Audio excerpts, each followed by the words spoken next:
আর এরপর হলো আমার হলো হুকুম, আমি যে বাড়িতে যাব সে বাড়ির বাথরুম টয়লেট যদি অপরিষ্কার দেখি অথবা নোংরা দেখি আজীবনের জন্য বাড়িতে যাবো না, কথা পরিষ্কার। এবং যারা আমার প্রোগ্রাম সেট করে সমন্বয়কারী এই দুঃসরে তাদের ঘাড়ে এনে দিব। বাথরুমে যাই পিঠ, তোমার বাড়িতে আসবো, তোমার বাথরুমের টয়লেটে পিঠের দরকার তো হতে পারে, পানি খায়, চলাচল করে, যাতায়াত করে, বাথরুমের ভিতরে দেখি খরিল নাকি, তারপরে পুরান মাছাক, উপরে হলো মাকড়সা, এটা বলে কোন ধরনের বদ্ধতা সভ্যতা এখানে? পীর বাড়তে সমস্ত চেয়ার টেবিল বিছিয়ে নিচে থুয়ে দিছে, এটা একবারে তারা কি সাহেব দাওয়াতি মেহমান, তারা তাকে অন্য থুয়ে দিছে, পানি বিছিয়ে দিবেন, এটা হলো ভদ্রতা, সব এটা তরিকার হিসাব তরিকা।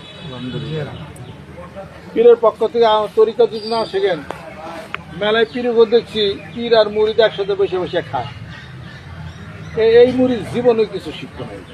আর পীর মুড়িদের মধ্যে আদবটা হলো সবচেয়ে বড় জিনিস। এটা পাটি হোকলা বিছাই দিবেন, কোনো চেয়ার টেবিল আমি যখন যাবো যে বাড়তে দিবেন না, ওই পরিবেশে আমি কখনো যাই না, চেয়ার টেবিল সব ভিক্ষা ভালাই দেবেন, এটা পাটি বিছিয়ে দেবেন। আমার জন্য বিছানা ওখানে বিছানো কাপড় বিছিয়ে দেবেন, কি লাভটা কী আছে? এই সমস্ত আমি আহম বিছানে কিচ্ছু করবেন না, মেয়েদের পর্দা বসে ঠিক আছে। একটা কাপড় তো মেয়েদের ঈদের কাপড়, তার হলুদের কাপড় সব বিছিয়ে বিছিয়ে দিয়ে আসছে, এই সমস্ত এটা সব এটা আপনারা বন্ধ করেন। বরং আপনার পীর বেড়া যারা আছে তাদেরকে এরকম বিছানা দিয়ে বসাইবেন, জিকিরের কথা বলবেন, তরিকার একটা কথা বলবেন, পীর আসলে যেটা কথা শুনবো বা আপনি যেটা বাচ্চা চলে যাবেন, এটা হলো নিয়ম। আর বাথরুম, ল্যাট্রিন, টয়লেট পায় পরিষ্কার রাখতে হবে না। একটা টয়লেট টিস্যু আর পায় পরিষ্কার থাকবে, একটা সাবান থাকবে। পীর আইসা আপনার পীর আইসা যাইতে পারে, নাও যেতে পারে, কিন্তু পরিষ্কার থাকবে সেটা। আপনারা ব্যবহার করেন এনে অর্ধেক পেস্ট, এনে মেশাক, ওখানে আবার ব্যবহারের সাবান, এটা হ্যাঁ পীরটা তো কি হস্তা মাগুন চাষা পীরটা মানিগঞ্জের পীরটা। আমি পয় পরিষ্কার থাকি, ভদ্রতা সভ্যতা আমি পছন্দ করি না। সিস্টেম আপনি আনতে পারবেন না, তার বাড়িতে আমাকে নিন। আপনি সিস্টেমে না করলে ওখানে ছোটো হওয়ার জন্য আমি সেখানে আমি যাবো না, আমার সেখানে দরকার নাই। আমার তো আপনাকে দরকার না, আপনাকে হলো আমার দরকার।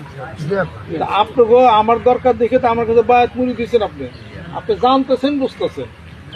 তাই না তাহলে স্কুলে যে আপনারা শিখেন গা, মাথা যায় পড়তেন গা, তাহলে আমার কাছে আইসেন করে।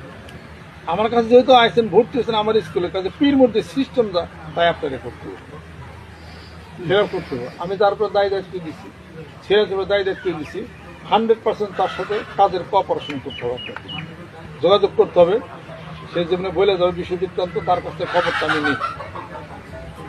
আপনি যত বাড়িতে বসে বসে জিজ্ঞেস করেন, আমি তো সে খবর পাচ্ছি না, তার মাধ্যমে খবরটা এলাকার হিসাব করতে আমি এটা জানি বুঝি। কাজে আপনারা তার সাথে যোগাযোগ করে এলাকার কাজগুলো গোছাইবেন। সে আসলে একটা কথা বললে আপনারা শুনবেন, সেটা শুনে যদি তরিকার কোনো ক্ষতি করে সিরাজ, তাহলে আমার থেকে ছাপ্পাল করে কিনা নেয় না, তা আপনি সরাসরি মানিকগঞ্জ আসবেন, আচ্ছা আপনার কথা বলার অধিকার আছে, আপনি আমার কাছে বলেন।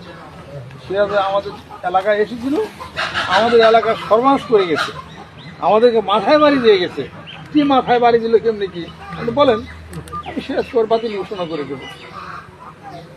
কিন্তু আপনারা আসবেন, বসবেন, কোঅপারেশন করবেন এবং দরবারের হুকুমা হাকামগুলি, নিয়ম নীতিগুলি আপনারা কাজ করবেন।